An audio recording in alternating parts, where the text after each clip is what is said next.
Jimin, surprised by RM's comment about disbanding, asks, "What do you mean, time to disband?" BigHit CEO opens up. What will happen with BTS, the company's future, and more? Jin was shocked by the other BTS members, and Jungkook confronts a reporter. Watch until the end for the full story. BTS's Jungkook confronts reporter. How did you know I'd be here? When Jungkook landed in Seoul on November 19th, the details of his trip were meant to remain private. No public announcement, no fan event, no press coverage. But as he walked through the airport, he was surprised to find cameras already pointed at him. A few reporters were there. Instead of pretending everything was normal, Jungkook did something unexpected. He asked the reporter how they had known he would be there. The reporter didn't seem surprised by the question. He explained that people had posted online that Jungkook was in Paris, which is how they figured out when he might return. That short exchange was caught on video, and fans shared it all over the internet. It didn't go viral because of a dramatic outburst. There wasn't one. What made people react was how calm and honest the moment was. Jungkook had clearly not expected to be seen, let alone interviewed, and fans felt like his question, "How did you know?" wasn't just curiosity. It was a quiet way of pointing out that his personal space had been crossed. A few days earlier, fans had spotted him in Paris, and rumors had started flying. Was he working on a new solo project? Was he filming something? Nobody knew for sure. There was no official statement from HYBE, no media release, and no clear explanation.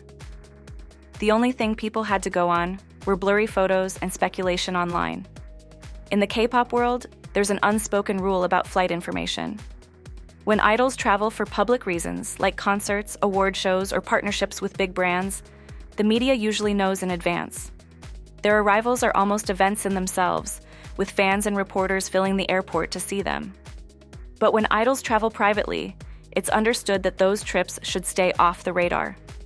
Flight numbers and schedules aren't supposed to be made public, and airline staff are expected to help keep things quiet so idols can move safely and without stress. That didn't happen this time.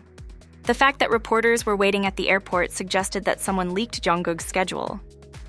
Whether it was a hotel worker, someone at the airport, or a fan who recognized him and posted about it, the result was the same. The information spread. In some cases, this kind of data doesn't just leak, it's sold. In the K-pop industry, flight and hotel details can sometimes go for hundreds or even thousands of dollars to stalkers or aggressive media outlets who want to be the first to get footage or photos. Even though their conversation was polite and respectful, fans didn't miss the tension in that first moment. Many felt Jungkook had made an important point without raising his voice or getting angry. RM may have revealed something BTS wasn't ready to share. Jimin tried to shut it down immediately. During a recent live stream, BTS members RM and Jimin sat down together to talk directly to their fans and give a behind-the-scenes look at their upcoming album, which is scheduled for release in March 2026. Although the atmosphere was friendly and relaxed, the live stream ended up revealing not just exciting updates about the album, but also how much pressure the group is feeling and how quickly misinformation can spread online. The stream took place on Weverse, the platform where BTS often communicates with fans. The two members chatted casually, joked around, and shared a few details about what the group has been working on. At one point, Jimin spoke about a new song, saying it was really, really good. But even as he praised it, he admitted he felt scared. RM said he felt the same way. He explained that he had asked someone recently if they would be scared too, if they were in BTS's shoes. With so many people watching and expecting something great, RM said it was only natural to feel nervous. Still, he added that they were ready to carry that pressure and keep going because of their fans. Things took a more unexpected turn when RM hinted that he wanted to talk about the album's theme.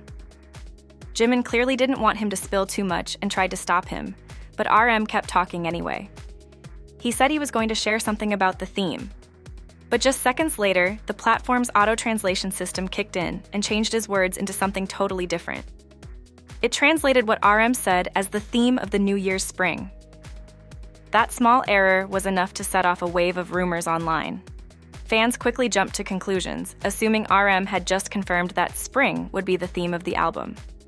Social media filled up with posts analyzing what a spring theme might look like, despite the fact that neither RM nor Jimin had ever actually said that. The mistranslation spread fast, and the rumor about the spring theme became one of the main takeaways from the live stream, even though it wasn't true. It was just a case of the auto-translate getting it wrong. But the reaction from fans showed how eager everyone is for any clue about the album. RM and Jimin didn't seem upset by the confusion. In fact, they leaned into it. When fans started asking for more spoilers, the two idols began dropping fake hints on purpose, laughing as fans tried to guess what was real and what wasn't. The joking didn't take away from the fact that they're working hard. If anything, it showed how they're trying to have fun, even while handling the pressure of such a major release. Despite all the rumors, a few clear facts did come out of the stream. The album will be released in March 2026. Recording is already done. Right now, the group is focused on revising the tracks and making sure everything sounds perfect. RM and Jimin also mentioned that choreography practice is starting, and fans got a peek at them warming up during the live stream. As for the theme of the album, nothing has been officially confirmed. The whole spring idea came from a mistranslation, not from the artists themselves. What stood out the most wasn't just what was said, but how it was said. Both Jimin and RM were honest about feeling nervous. Even though they've been performing on the world stage for years, this comeback feels big. The expectations are huge, and they both admitted that it's scary. Jin could be facing trouble after a complaint sends his company to prosecutors. A company partly funded by BTS's Jin and celebrity chef Baek is under investigation for reportedly mislabeling the origins of ingredients used in its drinks. Authorities say the labels didn't match what was actually inside the bottles, and now the case is in the hands of prosecutors. The company in question is the distributor of a drink series called Ijin Highball Tonic, made by a separate company called Genie's Lamp. Both companies were started through a joint investment from Jin and Baek, and both are run by the same CEO. Genie's Lamp handles production, while Paiksul Doga takes care of distribution and sales.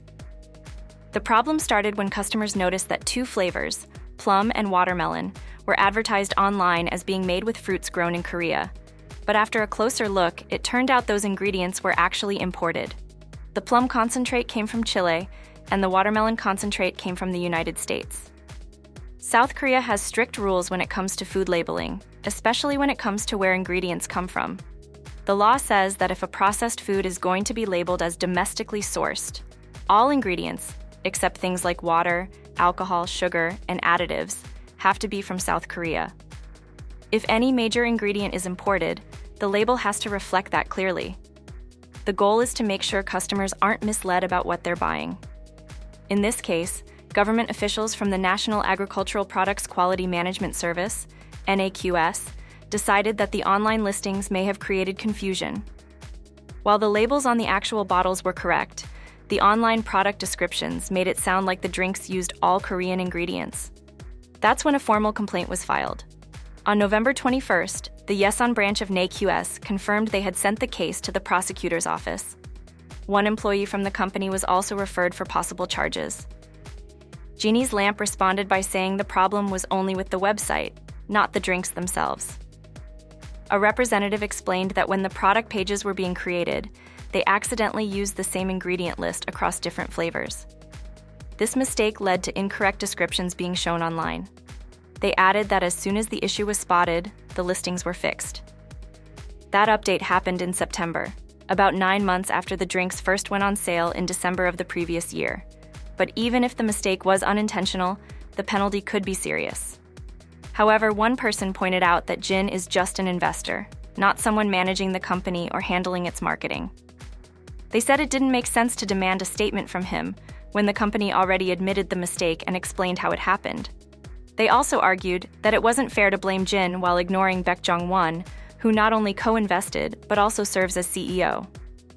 They added that this looked more like fake outrage than a serious scandal. Since the actual drink labels were correct and no consumers were physically harmed, they believe the reaction was overblown. According to them, uploading the wrong text on a website, even if it breaks a labeling law, doesn't automatically mean someone's going to jail. The whole situation began when someone officially reported the company. And many people believe the real reason behind the complaint wasn't about protecting customers, but about dragging Jin's name through the mud. The person who filed it claimed there was a problem with how the drinks were labeled, But when you look at what actually happened, it wasn't anything malicious. It was a simple mistake that anyone could make. The woman who is now being investigated for kissing Jin shares her side of the story. A Japanese woman in her 50s is facing legal charges in South Korea after kissing BTS member Jin on the cheek without his permission during a fan event. She told investigators that she didn't realize it was a crime, but experts in both South Korea and Japan say that explanation likely won't help her avoid punishment. The incident happened in June at a BTS free hug event, held at the Jamsil Indoor Gymnasium in Seoul. These types of events are designed to let fans and idols interact closely, but there are still clear boundaries. The woman, identified only as A, crossed that line when she suddenly kissed Jin on the neck during her turn. People who were there saw it happen, and many fans were shocked. Not long after, some of them filed a formal complaint using the South Korean government's online petition system. After investigating, prosecutors decided to take action. On November 12th, the Seoul Eastern District Prosecutor's Office officially charged A with forcible harassment. While she won't be held in custody during the legal process, the charge is serious. When questioned, A said she was upset about the situation and insisted that she never imagined something like this would be considered a criminal act. Her comments sparked a debate online and caught the attention of legal experts back in Japan, where news outlets began discussing how the case might play out in court. A Japanese news site published a detailed report on November 19th, which included an interview with Masahiro Ogura, a respected attorney. He explained that South Korea's Article 16 of the Criminal Code talks about what happens when someone breaks the law without knowing it's illegal. But the law only gives exceptions if the person's misunderstanding is considered reasonable. In this case, Ogura said, it would be very hard to argue that kissing someone, especially a public figure, without their consent is something that could reasonably be seen as legal. He also explained how Japan's laws are similar. Japan's penal code says that not knowing the law doesn't mean you didn't mean to commit a crime.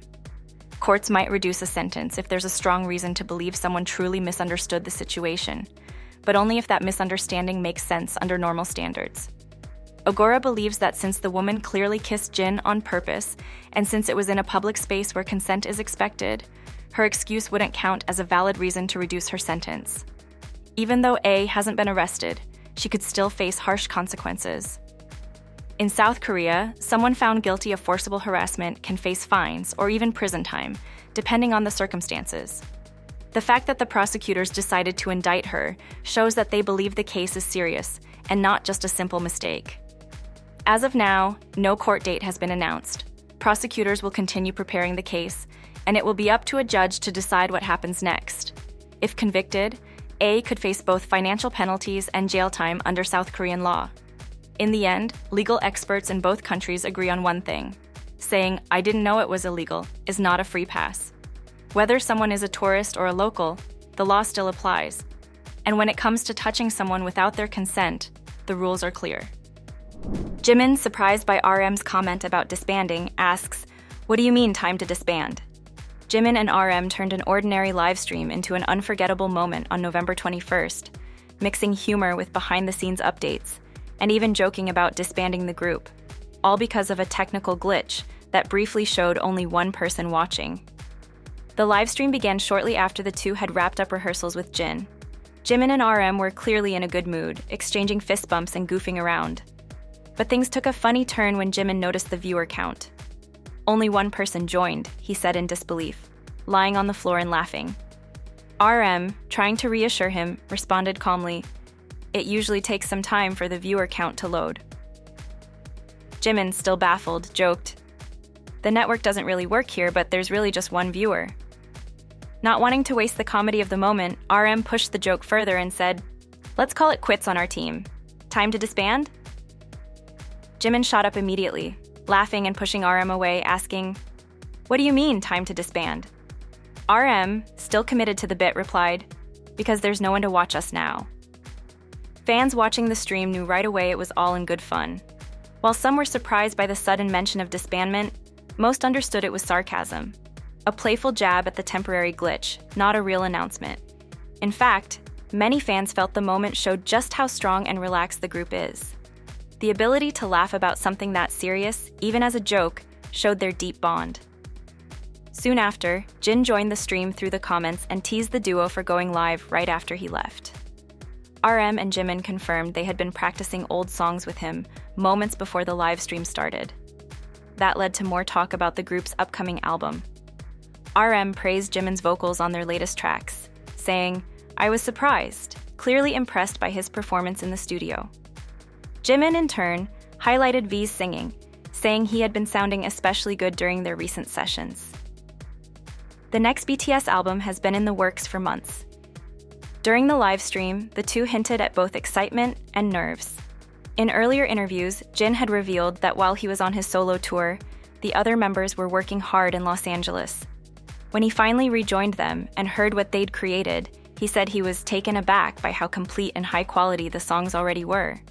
And as for that one viewer, everyone knew better. Even if the number didn't load right away, millions were watching and laughing with them. BigHit CEO opens up. What will happen with BTS, the company's future, and more.